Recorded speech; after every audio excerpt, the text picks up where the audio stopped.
और इब्लीस लईन को हुजूर पाक सल्लल्लाहु अलैहि वसल्लम के जाने की खुशी हुई थी और तुम लोग उस दिन खुशियां मनाते हो।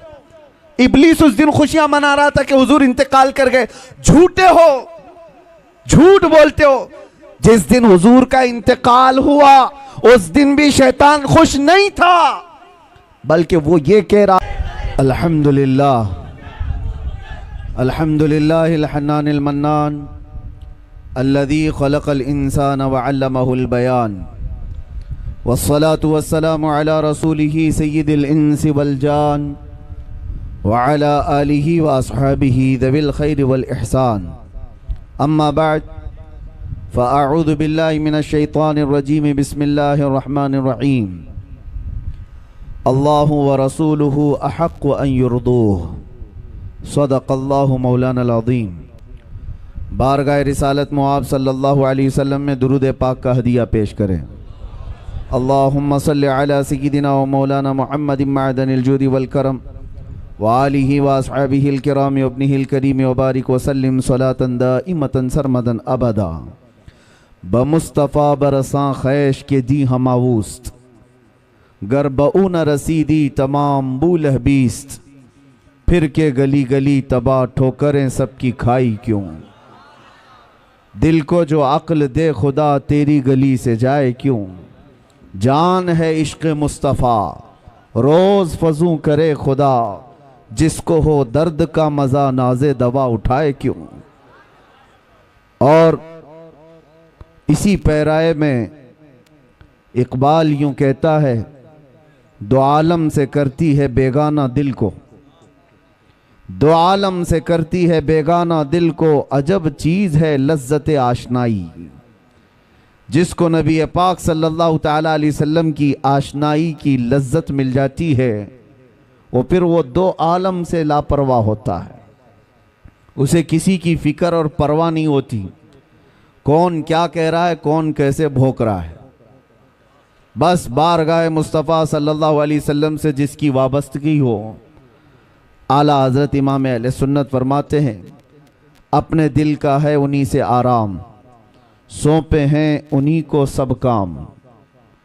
लो लगी है कि उस दर के ग़ुलाम चारे दर्दे रज़ा करते हैं। जान व दिल होश व खिरत सब तो मदीने पहुँचे, तुम नहीं चलते रज़ा सारा तो सामान गया। उन्हें जाना उन्हें माना न रखा गैर से काम, लिल्लाहिल हम्द मैं दुनिया से मुसलमान गया। मेरे अजीज़ों, मीलाद मुस्तफ़ा सल्लल्लाहु ताला अलैहि वसल्लम का यह हसीन और पुरबहार मौका है और जिस इलाके से भी हम गुजर जाते हैं रोशनियां बताती हैं कि कौन रहता है यहाँ। लाइटिंग बताती है कि किस तरह के लोग किस मोहल्ले में रहते हैं। उजाला सुन्नियों के उजाले को बताता है और अंधेरा किसी के अकीदे के अंधेरे को बताता है। मीलाद मुबारका का पुरबहार मौसम है। रबीउल अव्वल शरीफ ये जलसे जुलूस का महीना हम सुन्नियों के दरमियान कहलाता है। और मेरे अजीज़ों, ये किस्मत की बात है, मीलाद मीलाद मीलाद एक लफ्ज़ सब जगह मशहूर है। और मीलाद कोई एक नई चीज़ नहीं, मीलाद तो पैदाइश को कहते हैं, पैदाइश को कहते हैं। लेकिन नबी पाक सल्लल्लाहु ताला अलैहि वसल्लम के साथ मीलाद का लफ्ज़ हो जाता है तो सिर्फ पैदाइश नहीं, वो ईद मीलाद होती है। पैदाइश की खुशी भी है साथ में, हर एक के लिए नहीं है। नबी पाक सल्लल्लाहु अलैहि वसल्लम की विलादत के साथ मुझे आप ये बताओ, जो इस मौसम में कीड़े मकोड़े बाहर निकल करके मीलाद पर शिर्क और बिदात के फतवे लगाते रहते हैं, उनसे पूछो होता क्या है मीलाद में। जिक्र रसूल पाक ही तो है। नबी पाक सल्लल्लाहु ताला अलैहि वसल्लम का जिक्र करना, इसके लिए तुम्हारे बाप दादाओं से परमिशन लेने की जरूरत है। अल्लाह करीम जिसके जिक्र को कुरान पाक में यूं फरमाता है, वरफ़अना लका ज़िक्रक। और कुरान पाक आगाज से आखिर तक कुरान है नाते मुस्तफ़ा, महबूब के बयान का कैसा अनोखा ढंग है। एक बात याद रखो मेरे अजीज़ों, अभी मैं देख रहा था कोई पड़ोसी मुल्क का एक मौलवी साहब मौली साहब, जो मीलाद मुस्तफ़ा सल्लल्लाहु अलैहि वसल्लम के मुतालिक सवाल किया जा रहा है तो दिल का कोड़ बाहर निकल आता है, नहीं नाजायज़ है, ये कहीं है नहीं। सामने वाले ने कहा कि सुना है सुन्नी लोग जवाब में कहते हैं कि मक्का में हुजूर पैदा हुए थे तो मक्का वालों ने मीलाद नहीं मनाई, इसलिए कि कुफार और मुशरिकीन थे जब हुजूर वहाँ पैदा हुए थे। लेकिन जब मदीने तैयबा तशरीफ़ ले गए थे तो मदीने वालों ने दफ बजा करके हुजूर का इस्तकबाल किया था, हुजूर की आमद का शानदार इस्तकबाल किया था। तो सुन्नी लोग ये कहते हैं कि हम मदीने वालों के नक्शे कदम पर चलते हैं। मौली साहब ने कहा, मियाँ ये तो एक ऐसी ही बात है, फैलाई हुई बात है। मैं उन लोगों से कहता हूँ कि मदीने तैयबा में हुजूर एक बार आए थे, एक बार इस्तकबाल हुआ, क्या हर साल थोड़ी ना होता है? हुजूर पैदा हुए एक साल तो क्या हर साल थोड़ी ना मनाई जाती है? जबकि उस कमबख्त मौली साहब को ये नहीं पता हर साल आज़ादी के मौके पर खुद भी खड़ा होता है, पूरे मुल्क की आज़ादी की खुशियों में बच्चों को भी झंडे लेकर खड़ा होता है। हम उनसे पूछते हैं तुम्हारा मुल्क एक बार आज़ाद हुआ था कि हर साल आज़ाद होता है? एक ही बार हुआ था, लेकिन उसकी यादगार तो मनाते हो। यहां पर कोई उनको जवाब नहीं है। उसको ये कहते हैं कि नहीं ये तो एक दुनियावी मामलात है, इसको दीन पर क़यास ना करो। इनके घर में चोर बेटा पैदा हो, पता ही नहीं इसका मुस्तकबिल क्या होने वाला है, पता ही नहीं है। बड़ा होकर के डाकू बनेगा कि डॉक्टर बनेगा मालूम नहीं, लेकिन बर्थडे हर साल उसका होना चाहिए। केक भी बड़ा लाओ, मिठाइयाँ भी लाओ, लोगों को दावतें भी दो। सबके घर इससे आजकल बच्चे किसी के नहीं हैं। हो सकता है किसी के यहाँ थोड़ा, किसी के यहाँ ज्यादा, लेकिन मना रहे हैं सब। एक ट्रेंड नहीं है बर्थडे मनाने का। तुम नहीं भी मनाओ तो बच्चे तुम्हारी गर्दन पे चढ़ के पूछते हैं मेरा बर्थडे है, क्यों नहीं मना रहे हो? वो बच्चों को आज मैं तालीम देना चाहता हूं कि अल्लाह ना करे तुम्हारे यहाँ कहीं पर भी ये सड़न अगर आ गई जो हुजूर की मीलाद पर ये कहते हैं एक ही साल हुजूर तशरीफ लाए थे, हर साल क्यों? तो अपने बाप से भी कहो मैं एक ही बार पैदा हुआ था, हर साल बर्थडे क्यों? हर साल क्यों? मेरे अजीजों, जिसका फ्यूचर मालूम ही नहीं ये क्या होने वाला है, उसकी खुशियां मनाते हो। और जो महबूब रब्बुल आलमीन है, जिसका आना यहां पर बरकत है और जिसका रहना यहां रहमत है, और उसके आने के दिन को हम यादगार नहीं मना सकते। दूसरी एक और बात फैलाई जाती है, ये इसलिए कि कंफ्यूजन में दूर करना चाहता हूं। सुन्नी लोग बेचारे ऐसे बौछार आ जाते हैं तो परेशान होकर के कहते हैं ऐसा है क्या, क्योंकि इल्म से वास्ता कम रहता है। लेकिन सोशल मीडिया पर आजकल आप ज्यादा एक्टिव हैं, तो हम भी चाहते हैं कि उसी तरह से आपको जवाब भी परोस दिया जाए। एक चीज और फैलाई जाती है कि 12 रबीउल अव्वल को तुम तो हुजूर की विलादत की खुशी मनाते हो, जुलूस निकालते हो। तुम्हें ये नहीं मालूम सुन्नियों कि हुजूर का उस दिन इंतकाल भी हुआ था, हुजूर उस दिन दुनिया से रुखसत भी हो गए थे। तो गम होना चाहिए जो सहाबा को इतना गम था। सहाबा थोड़ी ना खुशियां मना रहे थे, हुजूर के जाने का दिन है। क्या अजीब चीज के जरिए से लोगों के जहन को खरीदने की कोशिश की जाती है। यह ऐसी ही बात है, मैं आपको बताता हूं। इस पर मैं जवाब बाद में देता हूं। अभी हम मदीने शरीफ में थे तो एक साहब मट्टी लेकर के आए थे वापस। कहा कि हजरत हम जो है ये 6 महीने पहले उम्रा पे आए थे, जन्नतुल बकी की कुछ मट्टी लेकर के गए थे। तो लोगों ने इतना डराया कि जन्नतुल बकी की मट्टी जो है जुदाई के गम में रोती है, उसको वापस लेके आया। खैर ठीक है, तुम्हारी अकीदत अपनी जगह, और किसने इस तरह की बातें की। हम ये नहीं कहते कि सब मट्टी उठा लाओ। किसी ने कहा मदीने की मट्टी वो अपनी निस्बत के लिए एहतराम के तौर पर उसका अपना मामला है, उठाया तो उठाया, लाया तो लाया। लेकिन बहकाने वाले ने उसको किस अंदाज से बहकाया, ऐसे कि जुदाई के गम में रोती है, वापस ले जा। मैंने उससे कहा उस मौलवी को पकड़ के, खजूर नहीं रोता क्या जो मदीने से 10-10 किलो भर के लाते हो? मदीने के दरख्तों में खजूर भी तो है, तोड़ के लाते हो। जमजम नहीं रोता क्या, वहां के कुएं से उठा करके लाते हो?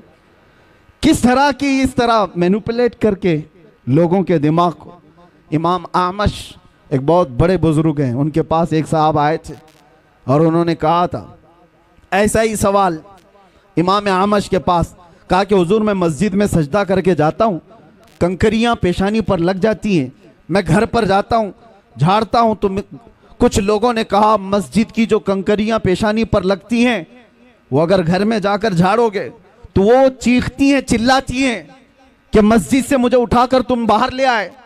इमाम आमश से उसने पूछा कि इसका हल क्या है बताइए, तो इमाम ने कहा जब वो चीखने चिल्लाने लगे तो उनका गला दबा के पकड़ लेना। जब वो कंकरियां चीखने चिल्लाने लगे तो उनका गला दबा लेना। उसने कहा कि हुजूर ये भी क्या जवाब है, क्या कंकरियों का गला होता है? आपने कहा गला नहीं होता तो चिल्लाती कहां से? वो बड़े इमाम थे, बड़े बुजुर्ग थे, वो इस तरह के जवाब देते थे। ये जो आज फैलाया गया है, हाँ हुजूर की विलादत भी हुई थी, हुजूर का विसाल भी हुआ था 12 रबीउल अव्वल को, लेकिन फर्क ये है मेरे अजीजों, नबी पाक सल्लल्लाहु ताला अलैहि वसल्लम के जाने के गम के बारे में तुम कहते हो। हम दोनों चीजों को रख करके देखते हैं, तुम्हारे ऊपर हुजूर के जाने का गम गालिब क्यों है? हुजूर पाक सल्लल्लाहु ताला अलैहि वसल्लम की आमद की खुशी क्यों नहीं है? एक कुरान की आयत से मैं बताता हूं। इस उम्मत पर अल्लाह तबारक व तआला वैसे अज़ाबात नाजिल नहीं करता जैसे पिछली उम्मतों पर आते थे। पिछली उम्मतें जब गुनाह करती थी, कुछ बंदर बन गए, कुछ खिंजीर बन गए, किसी पर नोकीले पत्थरों का अजाब आया। रब ताला फरमाता वामतरना अलैहिम हिजारतम मिन सिज्जील मंदूद, हमने उन पर नोकेले पत्थरों की बारिश कर दी। फजअलना आलियहा साफिलहा, ऊपर वाले हिस्से को पलट कर नीचे कर दिया है। और कभी किसी को तेज हवाएं भेजकर खोपड़ियां उड़ गई हैं, लोगों के भेजे कानों से निकल गए। ऐसे तूफान नूह के अजाब आए। क्यों आते थे? उनके कुछ गुनाह थे, उन उम्मतों की कुछ नाफरमानियां होती थी, गुनाहों की वजह से अजाबात आते थे। लेकिन मैं पूछता हूं मेरे अजीजों, क्या वो गुनाह इस उम्मत में नहीं होते? क्या ये उम्मत वो गुनाह नहीं करती? शुएब अलैहिस्सलाम की कौम पर सिर्फ इसलिए अजाब आया था कि वो नाप तोल में कमी करते थे। यहां तो पता नहीं हर चौथा पांचवा दुकानदार वही कर रहा होगा। नाप तोल में कमी एक बहुत बड़ा गुनाह था जिसकी वजह से अल्लाह का अजाब आया, और वो नबी की नाफरमानी भी करते थे। नूह अलैहिस्सलाम की कौम अपने नबी को बशर कहती थी, यहां पर भी हैं वो अपने नबी को बशर। बशर का मतलब आम आदमी की तरह कहते थे, बशर तो है ही, आम आदमी की तरह समझते। अल्लाह का अजाब आया। लेकिन इस कौम में वो सारे गुनाह हैं, जिना भी है, चोरी भी है, डकैती भी है, नाप तोल में कमी भी है, नाफरमानियां है, शिरक है, कुफ्र है। अज़ाबात क्यों नहीं आते? इसका जवाब खुद रब्बे जुल जलाल कुरान में फरमाता है वमा कान अल्लाहु लियुअज़्ज़िबहुम व अंत फीहिम, अल्लाह ताला इस उम्मत पर वैसा अजाब नाजिल नहीं करेगा इसलिए कि इनके बीच में मेरा महबूब जलवागर है। अब ये आयत तवज्जो चाहता हूं, अल्लाह ने क्या फरमाया? व अंत फीहिम, ऐ रसूल आप इनके बीच में हैं, आप इनके बीच में हैं, इसलिए अल्लाह का अजाब नहीं आता। कुरान से पूछो क्या वो 63 साल ही अजाब नहीं आया था या अब तक नहीं आ रहा है? हुजूर जब रुए जमीन पर थे 63 साल जाहिरी जिंदगी, उस वक्त भी अजाबात नहीं आए। 1400 साल गुजर गए, अब भी वो अजाबात नहीं आते, बल्कि क़यामत तक वैसे अजाबात नहीं आएंगे। कुरान का मतलब यह है कि महबूब इनके बीच में हो आप, तो इसका मतलब सिर्फ 63 साल नहीं, क़यामत तक मेरा महबूब इनके बीच में जलवागर है। तो तुम कहां से ये चीज लेकर के आ गए कि हुजूर पाक सल्लल्लाहु ताला अलैहि वसल्लम के जाने का गम? मेरे अजीजों, हुजूर हमारे दरमियान मौजूद हैं। एक बुजुर्ग की बात मुझे याद आती है, मदीने के बड़े आशिक थे, मदीने से जाना नहीं चाहते थे। हुजूर पाक सल्लल्लाहु ताला अलैहि वसल्लम के दरबार में हाजिरी दी, और जब जाने का वक्त आया तो रोने लग गए। कहा क्या आका के दरबार में जो मेहमान आता है उसे वापस भेज दिया जाता है, जिसको जाने की तमन्ना ना हो? रोते रोते सो गए। मेरे आका सल्लल्लाहु अलैहि वसल्लम ख्वाब में तशरीफ लाए उस बुजुर्ग के, कहा कि जिसका अकीदा यह है कि मैं सिर्फ मदीने में रहता हूं तो वो मदीने में ही रह जाए। जिसका ये मानना है कि सिर्फ मैं मदीने में ही रहता हूं तो वो यहीं रह जाए, और जिसका ये मानना है कि हर आशिक रसूल के साथ रहता हूं तो वो दुनिया के किसी भी कोने में जाए मेरी खुशबुएं उसके साथ हैं। अज़ीज़ान गिराम वक़ार, हम सब सुन्नियों का यह अकीदा है कि हम जो मीलाद पाक सल्लल्लाहु ताला अलैहि वसल्लम मनाते हैं, इसमें मौत का जिक्र छेड़ करके, हुजूर पाक के इंतकाल की खबर मिला करके सुन्नियों को वरगलाने की कोशिश की जाती है। उस वक्त मैं आपको बताऊं, विलादत की खुशी और मौत के गम, दोनों चीजों को बता रहा हूं मैं, दोनों चीजों को। विलादत के दिन सबसे ज्यादा गम अगर किसी को था तो वो इबलीस को था। यह पक्की बात है कि नहीं? शैतान को सबसे ज्यादा गम था। और ये साहब कुछ लोग एतराजात करते हुए ये कहते हैं कि मिलाद के बारे में हम लोगों पर एतराज करते हो कि हम शैतान के चेले, हम मिलाद नहीं मनाते, और इबलीस लईन को हुजूर पाक सल्लल्लाहु अलैहि वसल्लम के जाने की खुशी हुई थी और तुम लोग उस दिन खुशियां मनाते हो। इबलीस उस दिन खुशियां मना रहा था कि हुजूर इंतकाल कर गए। झूठे हो, झूठ बोलते हो। जिस दिन हुजूर का इंतकाल हुआ उस दिन भी शैतान खुश नहीं था, बल्कि वो ये कह रहा था ये तो दुनिया से चले गए लेकिन इस्लाम पूरे कोने तक फैल जाएगा। इबलीस तो तुमसे ज्यादा जानता था, इसलिए हुजूर के इंतकाल के दिन इबलीस खुश नहीं था, जो हम पर एतराज करके बोलते हैं। इबलीस खुश नहीं था, वो उस दिन भी गम में था कि हुजूर गए तो गए लेकिन सिद्दीक भी छोड़ गए, फारूक भी छोड़ गए, उस्मान भी है, हैदर भी है, और नबी पाक सल्लल्लाहु ताला अलैहि वसल्लम का ये मिशन ना रुका था ना रुकेगा। अजीज़ान गिरामी वक़ार, ये मीलाद के सिलसिले में चंद बातें थी जो आपको बताना ज़रूरी है, और बल्कि हर साल ये रिपीट की जाती हैं और अब महफूज रहेंगी। अगला साल फिर आएगा, फिर आप ये चीज़ें सुन लेना। ये स्प्रे का काम करेंगी, जब जब कहीं से कॉकरोच आए तो स्प्रे मार देना। नौजवानों के लिए खास तौर पर अपने अकीदे की हिफाजत करो, अपने अकीदे की हिफाजत करो। जान है इश्क मुस्तफ़ा रोज फजू करे खुदा, जिसको हो दर्द का मजा नाजे दवा उठाए क्यों। आज मैं ये बात अर्ज करना चाहूंगा जो कुरान की आयत मैंने तिलावत की। अल्लाह फरमाता है अल्लाहु व रसूलुहु अहक्कु अन युर्दू, अल्लाह और उसका रसूल ही ज्यादा हकदार हैं कि उनको राजी किया जाए। बस अल्लाह और उसके रसूल ही ज्यादा हकदार हैं कि उनको राजी किया जाए। तुम किसको किसको राजी करने में लग गए। दुनिया कभी राजी नहीं होगी। जिसके लिए तुमने दाढ़ियां छिलाई, जिसके लिए तुमने अपने हुलिये बदल दिए, जिसके लिए तुमने अपने अखलाक बदल दिए, वो दुनिया तुमसे राजी ही नहीं हुई। तुम महंगे महंगे कपड़े डिजाइन के, फैशन के पहन करके सोचने लगे दुनिया को दिखाऊंगा। दुनिया फिर भी तुम पर उंगली उठाती रही, ताने मारती रही, लेकिन मेरे अजीजों ये कभी राजी नहीं हुई, कभी नहीं। जिन दोस्तों को राजी करने के लिए तुमने अपने माँ बाप को तर्क किया था, रात रात भर जो तुम्हारी माँ इंतजार करती उनको छोड़कर 2% के नौजवानों की दोस्ती पर तुम रात गुजार लेते हो, और आवारगी पर ले जाने वाला हर अय्याश नौजवान, सुन ले ये बात, ये जिस नौजवान के लिए तूने अपने पैसे पानी की तरह बहाए थे और उसको खुश रखने के लिए अपनों को तक छोड़ दिया था, कल ये तेरे साथ क्या करने वाला है। इधर सांसों की माला रुक गई, टूट गई, तो कब्र में दफन करने के बाद आधा घंटा भी तुम्हारी कब्र पर खड़ा होना उसे पसंद नहीं है। रुखसत हो गया, मुट्ठी भर भर करके मिट्टी डाला और चला गया। यही है वो दुनिया। इसीलिए कुरान ये कहता है इस दुनिया में अगर सबसे ज्यादा हकदार कोई है जिसको राजी किया जाए वो अल्लाह और उसके रसूल है। और दुनिया इसको राजी करने के लिए बहुत पापड़ बेलने पड़ते हैं। कितनी मर्तबा अगर किसी के साथ कुछ हो गया, तुम्हारी तकरार हो गई, देखो उसको मनाने के लिए कितना वक्त लगता है, कितना वक्त लगेगा, लेकिन रब तबारक व तआला का दस्तूर और मेरे महबूब अकरम सल्लल्लाहु अलैहि वसल्लम का दस्तूर क्या है।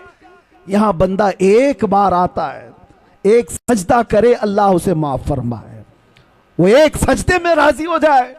और इधर मेरे मुस्तफा करीम सल्लल्लाहु ताला अलैहि वसल्लम जिनका दरबार आली ये है, आला हजरत फरमाते हैं चोर हाकिम से छुपा करते हैं और यहां पता है ना दुनिया में क्या है, जो चोरी किया हुआ है वो पुलिस से डरता हुआ घूमता है, पुलिस पकड़ लेगी वो छुपता रहता है। लेकिन या रसूल अल्लाह तुम्हारा दरबार ही अलग है, चोर हाकिम से छुपा करते हैं और यहां तेरे दामन में छुपे चोर अनोखा तेरा, करके तुम्हारे गुनाह मांगे तुम्हारी पनाह और तुम कहो दामन में आ, तुम पे करोड़ों दुरूद। ये बारगाह मुस्तफा करीम सल्लल्लाहु अलैहि वसल्लम का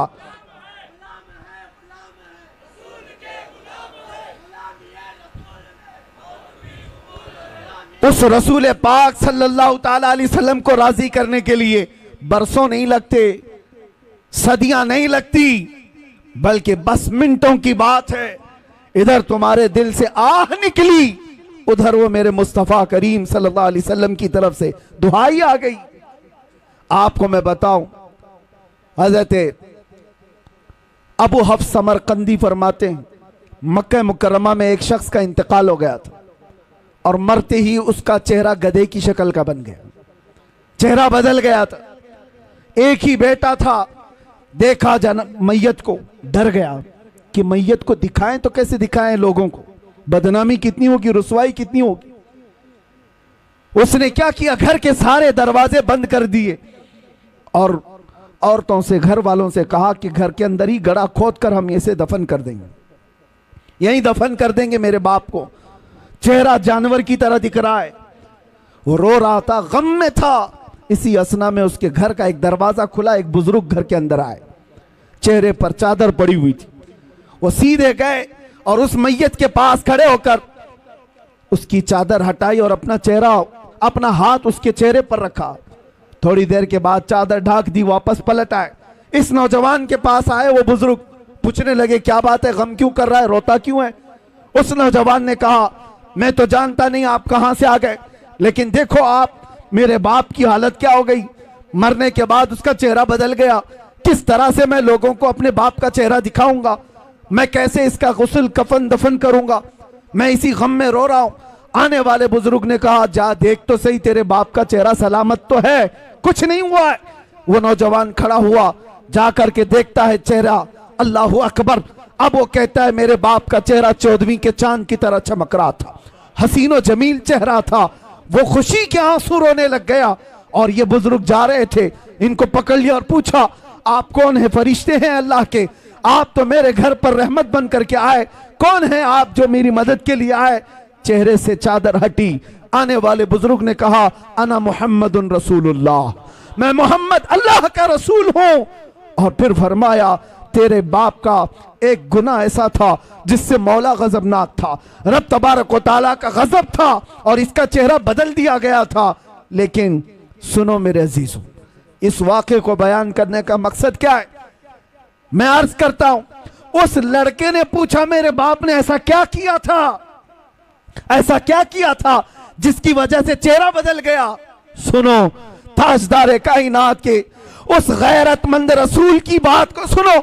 मेरे आका फरमाते हैं बाप के गुनाह में बेटों के सामने नहीं आया करता। बाप क्या करता था, बेटों को बताना ये मेरी आदत नहीं, लेकिन एक बात बताता हूं, तेरे बाप की अच्छाइयां भी थी, बुराई क्या थी ये नहीं बताया, अच्छाई क्या थी वो बताता हूं। फरमाते हैं तेरे बाप की एक अच्छाई ये थी कि ये उस वक्त तक रात में बिस्तर पे सोता नहीं था जब तक कि 100 मर्तबा मुझ पर दुरूद नहीं पड़ता था। ये तेरे बाप की अच्छाई थी। और जब इसका इंतकाल हुआ, इसके कुछ गुनाहों की वजह से रब ताला का गजब तो हुआ, लेकिन जो फरिश्ता इसका दुरूद मुझ तक पहुंचाता था उस फरिश्ते ने मुझे खबर की। मैं मदीने से उसी वक्त यहां आया, देखा तेरे बाप का चेहरा सही में बदला हुआ था, लेकिन मैंने हाथ रखा चेहरे पर, अर्ज की मौला से ऐ रब्बल आलमीन, जो चेहरा मुझ पर रोजाना दुरूद पड़ता है अगर वो ही बदल गया तो दुनिया क्या कहेगी। रब ताला ने फरमाया हबीब आप अपना हाथ उठाओ, अब मौजूद जितने लोग हैं उन सबसे ज्यादा खूबसूरत उसको बनाया जाएगा। आता है फकीरों पे उन्हें प्यार कुछ ऐसा, खुद भीख दें और खुद कहे मंगते का भला हो।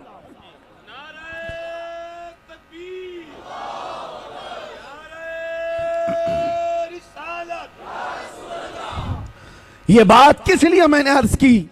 इसलिए कि जिस रसूल को बंदा रात की तन्हाई में याद करता हो, अगर उस पर मुसीबत आ पड़ी हो मौत के वक्त, ये दोस्त, ये अय्याश, ये आवारे कोई नहीं आते। अगर तुम्हारी कब्र में भी कोई आता है तो वह आमिना का लाल आता है, नबी मोहतरम सल्लल्लाहु अलैहि वसल्लम की जात आएगी, तो क्यों उनको राजी नहीं करना चाहते? आला हजरत का भी यही पैगाम था, आज ले उनकी पना, आज मदद मांग उनसे, कल न मानेंगे, कयामत में अगर मान गया वहां पर फिर नहीं माना जाएगा। आज आ जाओ, राजी उनको करो। उस नबी पाक को राजी कर लोगे, दुनिया सब तुमसे राजी करा दी जाएगी, लोगों के चेहरे तुम्हारी तरफ फेर दिए जाएंगे। मैं एक अदना सा कुत्ता हूं दरबारे मुस्तफा का, बल्कि उसमें भी शुमार हो जाए तो किस्मत की बात है। सगे तैबा सब मुझे कह करके पुकारे बेदम, यही रखी हो मेरी पहचान मदीने वाले। हमारी इससे ज्यादा की औकात भी नहीं, लेकिन मैं एक बात अर्ज करता हूं, हमने लौ लगाई थी बारगाह मुस्तफा की तरफ, और हमने सारा मौजू, सारा उन्वान समेट करके तय किया था कि अब जिंदगी बाकी है तो हुजूर पाक सल्लल्लाहु अलैहि वसल्लम के नामूस की हिफाजत के लिए ही बोलेंगे। यह अर्ज किया, अहद किया था, इसका असर हम देखते हैं। साल नहीं गुजरे, साल 2 साल नहीं गुजरे, लाखों के दिलों को अल्लाह ने इस तरफ फेर करके रख दिया। पता ये चला वो अगर राजी है तो मौला पूरी कायनात को एक तरफ फेर देता है। उनको राजी करो। और चप्पे चप्पे पर इमाम अहमद रजा की बात यूं ही नहीं फैलाई जाती। आला हजरत, ये कभी आला हजरत आए यहां पर, लेकिन अभी मैं कहूं इश्क मोहब्बत, इश्क मोहब्बत एक ही जुमला है, ये एक ही है। किसी भी जगह पर जाओ, आला हजरत ने अपने प्रचारक नहीं पैदा किए थे, एडवर्टाइजमेंट के लिए कोई बहुत ज्यादा सरमाया खर्चा नहीं किया था, ना ही उनके सिपाहियों को दौड़ा रखा था, ना सोशल मीडिया का दौर था। लेकिन जाओ दुनिया के जिस कोने में भी वो नाम जरूर तुम्हें मिलेगा, आला हजरत। क्यों? इसलिए कि जिंदगी भर जिसको राजी करने की कोशिश करते रहे, तो मेरे मुस्तफा का ये कानून है, जो उनका होता है अल्लाह ताला उसकी मोहब्बत हर एक के दिल में पैदा करता है। और आज आला हजरत को हम यूं नहीं याद करते कि आला हजरत ने हमें फतावा रज़विया दे दिया है, आला हजरत ने हमें ये दे दिया, वो दे दिया है, बल्कि जहां से याद करते हैं तो यूं कहते हैं, डाल दी कल्ब में अज़मत मुस्तफा। क्यों याद करते हैं? डाल दी कल्ब में अज़मत मुस्तफा, सैयदी आला हजरत पे लाखों सलाम।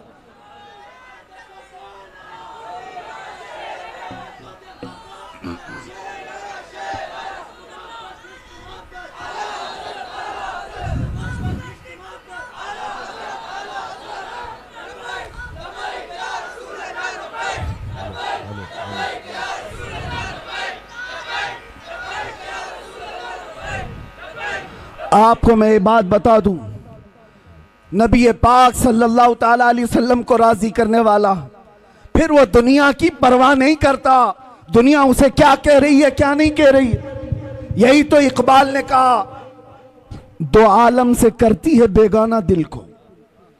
बात समझो, दो आलम से करती है बेगाना दिल को, अजब चीज है लज्जत आशनाई, अजब चीज है लज्जत आशनाई। ये बिलाल हबशी को मिली तो उन्होंने ये नहीं देखा कि उनका रंग क्या है। ये सलमान फारसी को मिली, उन्होंने ये नहीं देखा कि गुर्बत क्या है। जिसको भी ये लज्जत आशनाई मिलती है, वो फिर सिर्फ और सिर्फ उनकी रजा की कोशिश करता है, महबूब रूठने न पाए। आपको पता है, इसके लिए अल्लाह व रसूलुहु अहक्कु अन युर्दू, इस पर मैं बात कर रहा हूं। हिजरत का मौका है, मशहूर वाक़या आपको पता है, गारे सौर में मेरे आका सल्लल्लाहु अलैहि वसल्लम सिद्दीक अकबर के साथ एक सांप हज़रत अबू बकर सिद्दीक के पांव में काट रहा था, वाक़या पता है। और उसके बाद जहर चढ़ भी गया। नबी पाक सल्लल्लाहु ताला अलैहि वसल्लम वहां मौजूद है गार में। सांप से कटवाना आसान बात नहीं है। अरे मियां, अगर कांटा भी चुभ जाए तो हमारा जिस्म बेख्तियारी में हिल जाता है, आपको हिलाने की जरूरत नहीं। चलते चलते अगर कंकरी चुभ गई तो आप खुद ब खुद हिल जाओगे, बैलेंस बिगड़ जाएगा। आपके अंदर इख्तियार नहीं है कि चाह करके हिलूंगा, नहीं, बेइख्तियार हिल जाते हो। कांटा भी चुभे, सांप काट रहा हो, जहर चढ़ रहा हो, लेकिन सिद्दीक अकबर के जिस्म में जुम्बिश भी नहीं आती, हरकत भी नहीं आती। वजह क्या है? नबी पाक सल्लल्लाहु अलैहि वसल्लम उनके जानू पर सर रखकर आराम कर रहे। रसूल को राजी रखना है, खलल ना हो। और इधर ये सांप, आप आज भी तहकीक करके मालूम कर लो, सांप का जहर ऐसा है कि आधे घंटे में आदमी मर सकता है। कुछ सांप ऐसे हैं आधे घंटे में आदमी मर सकता है। सिद्दीक अकबर को जो सांप काट रहा था वो बरसों पुराना सांप, जहर चढ़ चुका है, लेकिन आपके जिस्म में हरकत नहीं, आप पांव तक हिलाना नहीं चाहते। उनको पक्का मालूम होगा कि ये सांप का जहर अगर ऊपर तक चढ़ आया तो अभी थोड़ी देर के बाद मेरी मौत हो जाएगी, मौत हो जाएगी, जान जाने वाली है। और रसूलुल्लाह को वो नींद से उठाना नहीं चाहते। सिद्दीक बल्कि गार में जान उन पे दे चुके, हिफ्ज़ जान जो जान फुरूज़े गुरर की है। आला हजरत कहते, पता है आपको मैं बताता हूं, मुसलमान हो तो सबसे पहला फर्ज क्या है पता है आपको? सबसे पहला फर्ज, आप तो कहेंगे ईमान की बात पूछ रहा हूं, कलमा नहीं, सबसे पहला फर्ज है जान बचाना, जान की हिफाजत सबसे पहला फर्ज। फिर उसके बाद दूसरे फर्ज है नमाज या दीन की हिफाजत, ये दूसरा फर्ज। जो सबसे पहला फर्ज है वो जान बचाना। आला हज़रत फरमाते हिफ्ज़ जान, जान फुरूज़े गुरर की है, सारे फराइज की जान है ये, जान को बचाना। और सिद्दीक अकबर जान ही निछावर कर रहे हैं, किस पर? नबी पाक की नींद पर। उठाया नहीं, लेकिन बारगाह मुस्तफा सल्लल्लाहु अलैहि वसल्लम में जब कभी कोई खड़ा होता है तो उसे पूरा का पूरा लौटा दिया जाता है।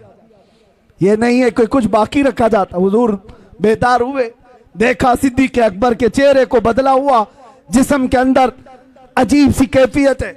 मेरे आका ने पूछा क्या हुआ? कहा लदगतिल हय्यतु या रसूल अल्लाह, अल्लाह के रसूल सांप काट रहा है। हुजूर ने अपना लुआब पाक लगाया, जहर खत्म हुआ।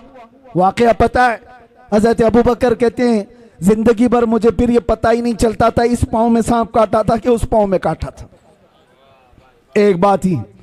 दूसरी बात, नबी पाक सल्लल्लाहु अलैहि वसल्लम मौला अली के साथ, असर का वक्त है, हुजूर की नमाज असर हुई, हजरत अली ने नमाज असर नहीं पढ़ी। यहां भी यही मसला है, नबी पाक सल्लल्लाहु अलैहि वसल्लम हजरत अली की गोद में सर रखकर आराम फरमा रहे, सूरज डूब रहा था। वो आम लोगों की बात नहीं कर रहा हूं, हैदर कर्रार की नमाज, नमाज जा रही है, गम अंदर से है, लेकिन बारगाह मुस्तफा में बैठे नबी पाक आराम कर रहे हैं, नमाज जा रही है। मुझे बताओ, अल्लाह की इबादत और इधर रसूलुल्लाह की नींद। हजरत अली नहीं उठाए, सूरज डूब गया, असर चली गई। उसके बाद मेरे आका की नींद या मेरे आका सल्लल्लाहु अलैहि वसल्लम की आंख खुली तो आपने देखा हजरत अली को रोते हुए, पूछा क्या हुआ? असर कज़ा हुई। हुजूर पाक ने उनके लिए भी क्या किया? इशारा किया, डूबे हुए सूरज को पलटाया। वाकया पता है, असर की नमाज हजरत अली की अदा हो गई। दो चीजें मैंने आपके सामने रखा, एक सिद्दीक अकबर जिनको चाहिए था जान बचाना जो सबसे पहला फर्ज है वो निछावर कर दिया, और हजरत अली को जो दूसरा फर्ज है नमाज की हिफाजत वो भी छोड़ दिया। किसके लिए? रसूलुल्लाह के लिए। किसके लिए? नबी पाक की नींद के लिए। एक जान कुर्बान कर रहा है और एक नमाज कुर्बान कर रहा है। आला हजरत अब इस पर क्या कहते हैं सुनो। सिद्दीक बल्कि गार में जा उन पे दे चुके, हिफ्ज़े जान जो जान फुरूज़े गुरर की है, मौला अली ने वारी तेरी नींद पर नमाज, वो भी नमाज असर जो आला खतर की है। तूने फेर दी उन्हें नमाज, तूने फेर दी उन्हें जान और उनकी नमाज। या रसूल अल्लाह, तूने फेर दी उनकी जान और उन्हें नमाज, पर वो तो कर चुके जो करनी बशर की है। अब क्या साबित हुआ? साबित हुआ जुमला फराइज फुरू हैं, जितने फर्ज हैं ये सब ब्रांच है। फरा का मतलब समझते हो? फरा किसको कहते हैं? ब्रांच को, शाख को। असल और फरा दो चीजें। असल फर्ज है और उसकी जो शाख है उसको फरा कहते हैं। अब आला हजरत फरमा रहे हैं कि दोनों साहबा सिद्दीक अकबर के अमल से, मौला अली के अमल से यह साबित होता है जितने फराइज हैं ये सब ब्रांच हैं, ये सब शाखें हैं। जान बचाना ये भी फर्ज है, नमाज की हिफाजत ये भी फर्ज है, लेकिन ये सारे फुरू हैं। साबित हुआ जुमला फराइज फुरू है। असलुल उसूल बंदगी उस्ताजवर की है। असलुल उसूल बंदगी उस्ताजवर की है। अगर वो राजी ना हुआ तो फिर नमाज किस काम की? अगर वो तुम्हारे साथ ना हो तो जान किस काम की? वो जो न थे तो कुछ न था, वो जो न हो तो, सुन्नियों को ये पता है, वो जो न हो तो, और जान है वो जहान की, जान है तो जहान है। और इकबाल ये फैसला कुन अंदाज में कहता है, आबरूए माजना में मुस्तफास्त, हम सब की इज्जत आबरू मुस्तफा के नाम से है।